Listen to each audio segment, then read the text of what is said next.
Our second artist spotlight is from one of the kindest artists. Let me first of all say that you should not criticize art without permission. That is just not kind to do online. Let's dive into the art of Pindurski. We see massive amounts of art while playing Magic, although we see most of the art for such a short time.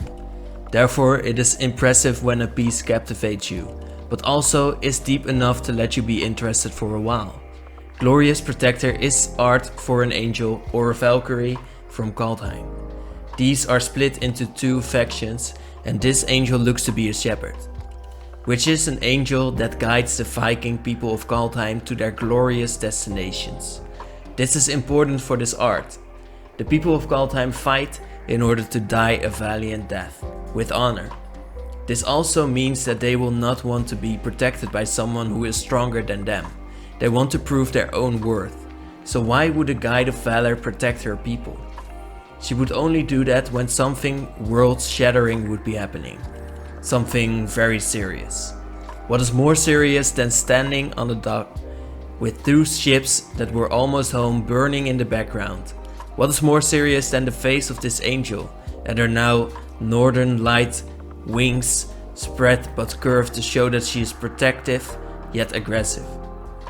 What is more stern than having a lightning spear and a sword for good measure alongside a large axe for when these two weapons were not enough?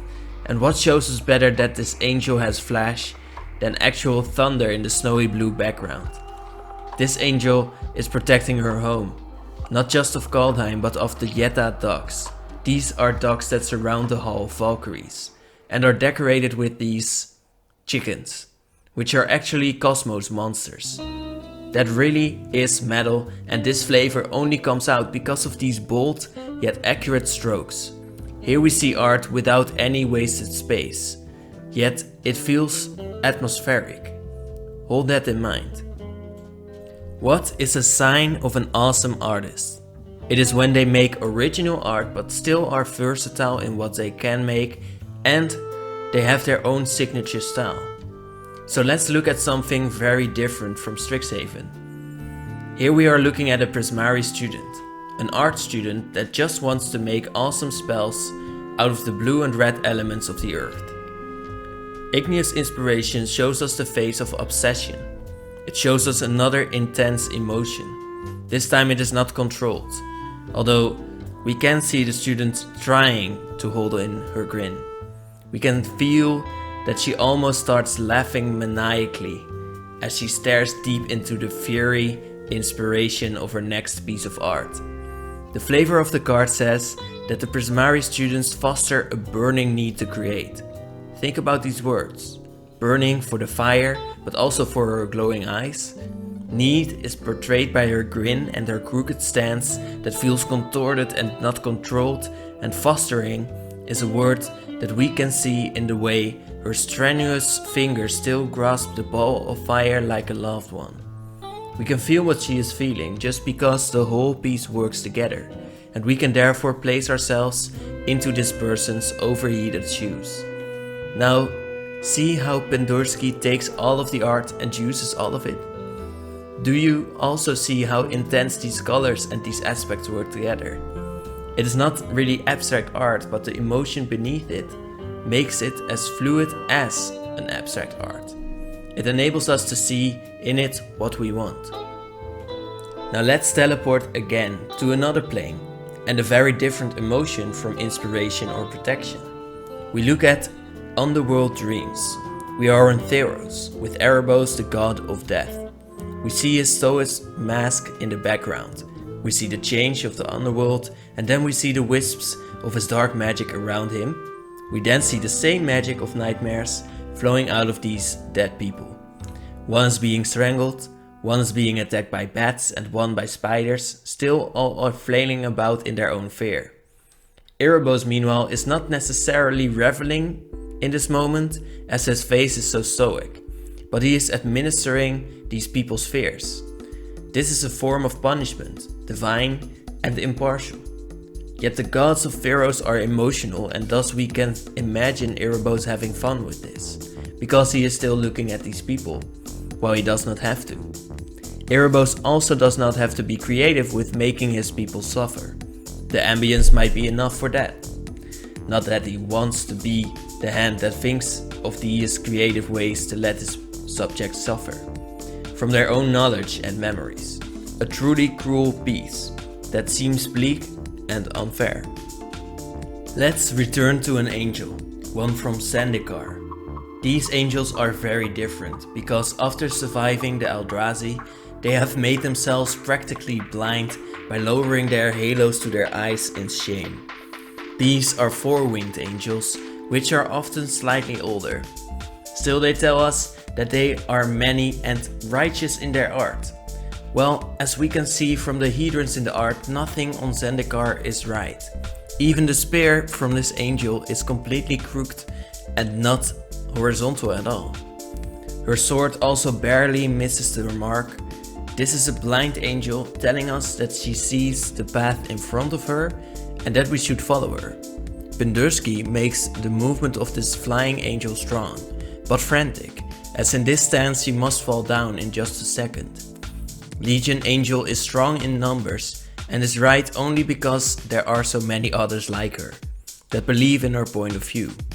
But she overlooks the rest of the world, and we can see that from how the sky is the largest part of this art. This angel is rather oblivious. And then another fantastical person from Zendikar, another contradiction. In fact, most of what we have seen was a contradiction in a way.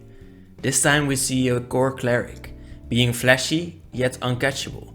He uses light as he flies around, as if he wants someone to catch up. This is strange for Zendikar, as usually the world wants to eat you. Still, after the most extreme dangers have passed on Zendikar, the adventurers now relish in their adventures. They play and they challenge each other and they take it seriously too. Kindsail Cleric shows us that these core like to race. It also might just be that the cleric is so fast that he is now trying to lure creatures away from the rest of his party. He knows he cannot be caught because of his speed, so he does not mind being the bait, and as a cleric I commend him from doing the most while probably also healing his team. This is a real team player, even though he is the flashy one. Those exist too. Another great piece of contrast for Icyria. Here we have two hunters, both trying to kill each other. Mutual destruction shows us two sides that just want to destroy in order to survive. Both sides fail. The sorcery lets you sacrifice a fast creature to ambush and kill another. The art shows us that the human is ready to slash this mouth with their poisonous vials ready, and the monster already has its slimy tongue around the hunter's leg. The monster has also eaten at least two other hunters. Judging from the corpses, we again see so little wasted space, and again the contrast. What I want to point to now is the movement. We see just a flash moment in any magic art, but sometimes there is a whole story around it. This piece of art would never end quietly. It would end in mutual destruction, of course. We don't have to feel much for us to know that there will be someone dying here, but we can again feel for the hunter.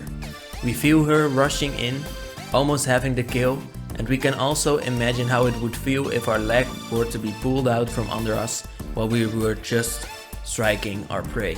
Especially because of the two skeletons that we saw just when jumping in. Enigmatic Incarnation is a portrayal of the magical divine transforming into being. It shows us how Theros works, where an enchantment can be brought to life by fate and the godly. It shows us that enchantments are more wispy and that enchantment creatures have the stars written in them.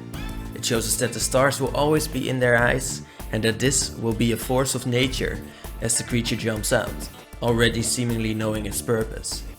That's cool, but the work of an artist starts at a blank page and an assignment. The assignment is not always just as clear in order to give the artist their freedom. In the case of letting an enchantment come to life, I can imagine that there is a lot of freedom. Still, the circling Milky Way, like stars flowing out of a chimera, is a great choice of creature for Theros. But the purple color makes this feel very magical and mystical.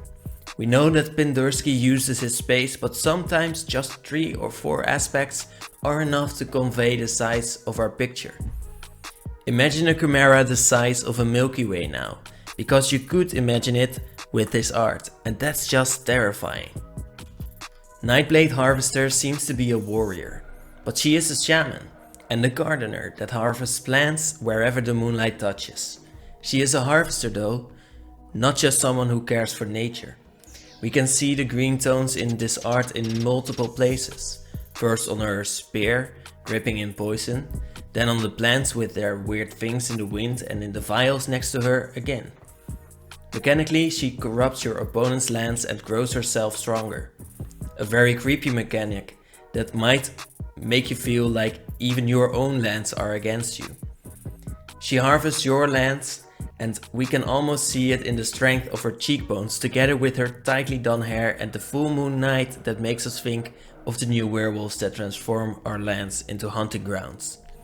What is interesting is this look at Pindurski's art is that this is also the second time we see a spear in this way through the art. It shows us again that something is wrong. It shows us again that this elf thinks she is right in what she does, and it shows us again that in reality something is very wrong. These combinations and themes are very strong to use as an artist, in my opinion, or at least they are fun for me to notice. I like to finish off with something that is very different in style, but puts all of the previous points together. The flavor of memory drain as a counterspell says that Alethos sat and stared blankly out of the glassy oceans of Nerono, trying in vain to remember that he knew what he had forgotten. And in this art we see a moment again. One where a memory leaves a person. One where a tear just leaves his eye, and where we see the death of a hero in this man's eyes. The flavor tells us that this man had forgotten the memory and lived to tell us. So maybe he just lost the memory of a friend dying. He cried about it then, and as he looked over the sea, he knew he lost a friend here. But he could not remember the same fact. Pindurski again uses the canvas, again shows us a moment, and again lets us sink deep into this emotion of something that we will never exactly feel. This can be very therapeutic, which is the greatest part about Pindurski's art. We can see emotion that we never thought we had in them, and that is what makes his art so great. Thank you for watching.